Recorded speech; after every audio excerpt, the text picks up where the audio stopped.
Бәрі айтады, еркек Есмаханды әдемі деп. Әдемісі әдемі, бірақ мен үшін, міне мен үшін ең әдемі.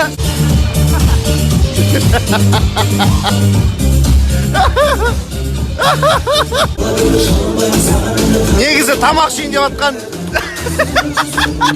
Шай ішіп отырсам, қасында осындай кісі отыр.